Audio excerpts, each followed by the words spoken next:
রেশনের আটা খোলা বাজারে বিক্রি। পূর্ব মেদিনীপুরের নন্দকুমারে বেআইনি কারবার। রেশনের আটা গোডাউনে মজুত করে বাইরে বিক্রি, নতুন ভাবে প্যাকেট করে খোলা বাজারে বিক্রি। ডিলারের বিরুদ্ধে এই এমন চাঞ্চল্যকর অভিযোগ। সুজিত রয়েছে আমার সঙ্গে সরাসরি। সুজিত, ডিলারের বিরুদ্ধে কি ব্যবস্থা নেওয়া হয়েছে, ডিলার কি জানাচ্ছেন?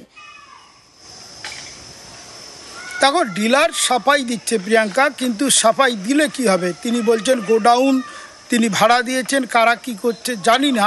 আসলে চাপে পড়েছেন। কেন চাপে পড়েছেন? নিউজ 18 বাংলার ক্যামেরা ওই গোডাউনে হানা দেয়। আসলে এলাকার মানুষ দীর্ঘদিন ধরে অভিযোগ জানাচ্ছেন প্রশাসনকে। তারা বলছেন জানিয়ে কাজ হচ্ছে না। তা কাজের জন্য কাকে দরকার? না, নিউজ 18 বাংলাকে। তারা আমাদের খবর দিলে গিয়ে দেখলাম যা তাদের চক্ষু চড়ক গাছ হয়ে উঠবে। কারণ প্রিয়াঙ্কা, যে ছবিতে দেখতে পাচ্ছ, রেশনে আসা সরকারি স্টিকার দেওয়া যে আটা প্যাকেট, সেই প্যাকেট খুলে ফেলে দিচ্ছেন কারা? না, মহিলা কর্মীরা।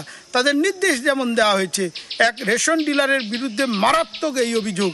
যে অভিযোগ সামনে আসার পর নিউজ 18 বাংলায় আমরা যখনই ক্যামেরা নিয়ে ধরেছি এই ছবিগুলো, তারপরেই দেখি বিডিও কিংবা এলাকার বিধায়ক তারা বলছেন ব্যবস্থা নেওয়া হবে।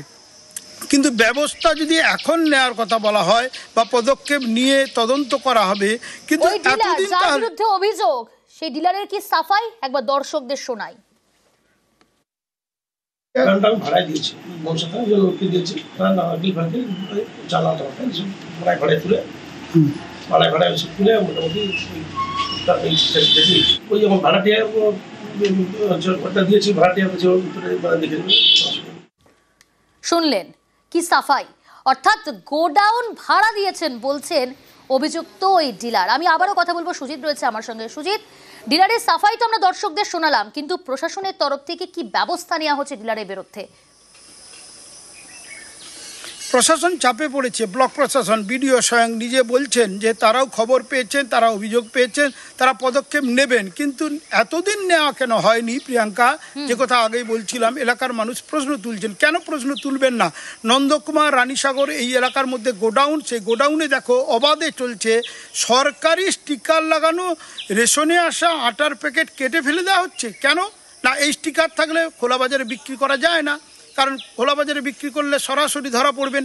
তাই ঘুরপথে অবৈধভাবে বেআইনি এই কারবার চলছে। এই কারবার যাতে বন্ধ হয় তার জন্য এলাকার মানুষ, নন্দকুমারের মানুষ সরব হয়েছেন। তারা বলছেন যেন পদক্ষেপ গ্রহণ করা হয়। এখন দেখার, আমাদের নিউজ সামনে তুলে ধরলাম, ছবি সহ দেখালাম, বক্তব্য দেখালাম। এখন দেখার প্রিয়াঙ্কা, এ ব্যাপারে কতটা সক্রিয় হয় প্রশাসন কিংবা ব্লক প্রশাসন। অনেক ধন্যবাদ। শোনাই প্রশাসনের তরফ থেকে ভিডিও কি জানাচ্ছেন। আমি আমার যে আধিকারিক আছেন ফুড ইন্সপেক্টর, তাকে ইমিডিয়েটলি আমি এনকোয়ারি করে বিষয়টা কি আছে দেখার জন্য অনুরোধ করছি। তিনি গিয়ে বিষয়টা দিয়ে আমাকে রিপোর্ট করবেন। আর আমরা যদি তার কিছু জেনুইনেস না পাই তাহলে নিশ্চয়ই প্রয়োজনীয় ব্যবস্থা নেব।